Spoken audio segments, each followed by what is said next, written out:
தூத்துக்குடி மாநகர மகளிர் காங்கிரஸ் சார்பாக இன்று நிர்வாகிகள் அறிமுக கூட்டம் இன்று நடைபெற்றது.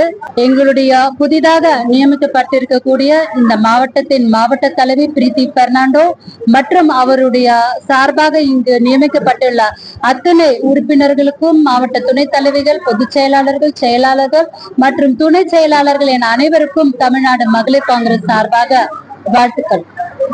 வரக்கூடிய காலங்கள் சட்டமன்ற தேர்தல் கிட்டத்தட்ட இன்னும் 8 மாதங்களில் வர இருக்கின்றது. தமிழகத்தில் பெண்களுக்கான முன்னுரிமை என்று வரும்போது அதற்கு அதிகப்படியான ஒரு முக்கியத்துவத்தை கொடுத்து கொண்டிருப்பது இந்திய தேசிய காங்கிரஸ் தான் என்றால் யாராலும் அதை மறுத்து பேச முடியாது.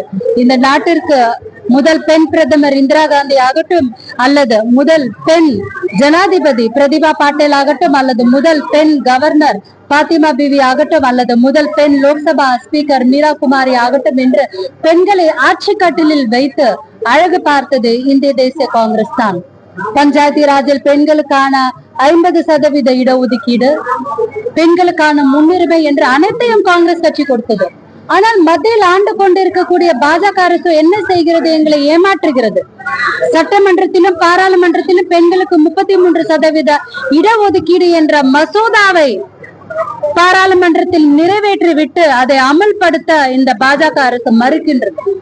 உடனடியாக இந்த சூழ்ச்சியால் நம்மை ஆண்டு கொண்டிருக்கக்கூடிய பாஜக அரசு இந்த 33% இடஒதுக்கீட்டை உடனடியாக அமல்படுத்த வேண்டும் என்று தமிழ்நாடு மகளிர் காங்கிரஸ் எனது தலைமையில் தொடர்ந்து வலியுறுத்தி கொண்டுள்ளது. அது போலவேதான் சட்டமன்ற தேர்தல் மிக விரைவில் வர இருக்கக்கூடிய சூழலில் எங்களுடைய அருமை தலைவர் ராகுல் காந்தி அவர்கள் ஏற்கனவே சொல்லி இருப்பது போல ஓட்டு திருட்டு, வாக்குரிமை திருடப்படுகிறது இந்தியா முழுவதும். அது போலவே தமிழகத்தில் புதிய வாக்காளர்கள், தமிழகத்திற்கு சம்பந்தம் இல்லாத வாக்காளர்கள் இங்கு வந்து அடிஷனலாக ஆட் செய்யப்பட்டுள்ளார்கள். அவர்களை எல்லாம் களை எடுப்பதில் தமிழ்நாடு மகளிர் காங்கிரஸ் துரிதமாக செயல்பட வேண்டும் என்று நான் வேண்டுகோள் விடுத்துள்ளேன் இந்த கூட்டத்தின் வாயிலாக.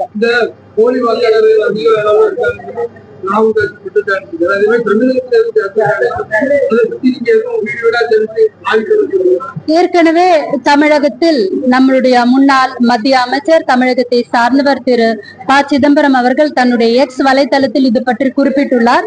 கிட்டத்தட்ட 6.5 லட்சம் வாக்காளர்கள், போலி வாக்காளர்கள் தமிழகத்தில் அவர்கள் போலியான முறையில் ஆட் செய்யப்பட்டுள்ளார்கள் என்று. அதை பற்றி தமிழ்நாடு காங்கிரஸ் கமிட்டியும் தமிழக மகளிர் காங்கிரசும் ஒன்றாக சேர்ந்து வெகு விரைவில் அதை பற்றி சரி செய்வதற்கான ஒரு ஏற்பாடுகளை நாங்கள் செய்து கொண்டுள்ளோம்.